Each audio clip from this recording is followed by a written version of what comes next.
வாழ்க வையகம், வாழ்க வையகம், வாழ்க வளமுடன். குருவே துணை. அனைவருக்கும் இனிய காலை வணக்கம். ஆசான் அருட்தந்தை வேதாத்ரி மகரிஷி அவர்களது ஞான களஞ்சிய கவிதைகள் இன்று முதல் பார்க்கவிருக்கிறோம். முதல் கவிதை இறை வணக்கம்.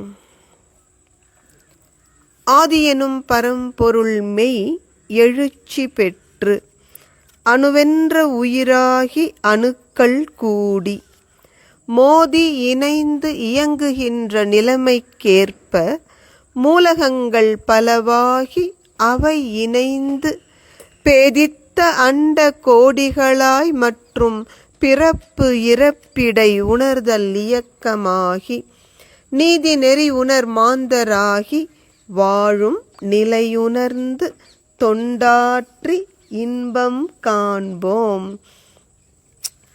அருட்தந்தை இறைநிலை முதல் மனிதன் வரை இந்த தன்மாற்ற சரித்திரத்தை ஒரு பாடலில் அடக்கிவிடுகிறார். இறைநிலை என்கின்ற அந்த பரம்பொருள், அதுதான் ஆதியானது. அதைத்தான் நாம் மெய்ப்பொருள் என்று சொல்கிறோம். அது சுத்த வெளியாகவே அசைவற்ற நிலையில் இருந்த வரை அது பற்றி எவருக்கும் தெரியப்போவது இல்லை.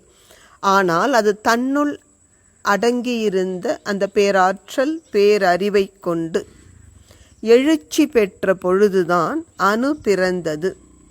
இன்னும் சொல்லப்போனால் இறைநிலையிலிருந்து இறைத்துகள் பிறந்து இறைத்துகள்களின் தொகுப்பு தான் அணுவானது. எங்கே ஒரு அசைவு தோன்றுகிறதோ அது உயிர் என்று சொல்வது வழக்கம். இந்த மெய் இருப்பு நிலையாக இருந்தது. இது அசைந்த பொழுது அணு தோன்றியதல்லவா, அதை உயிர் என்று சொல்கிறோம். இந்த அணுக்கள் கூடி வேரியஸ் ப்ரப்போர்ஷன்ஸ் என்று சொல்வோம் அல்லவா, பல்வேறு விகிதாச்சார வித்தியாசங்களுக்கு ஏற்ப அவை மூலகங்களானது, எலிமெண்ட்ஸ் என்று சொல்கிறோம். இந்த மூலகங்கள் இணைந்த பொழுதுதான் பல பல நட்சத்திரங்கள், அண்டங்கள், கோள்கள் உருவானது. அதில் ஒன்று நம் பூமி பந்து.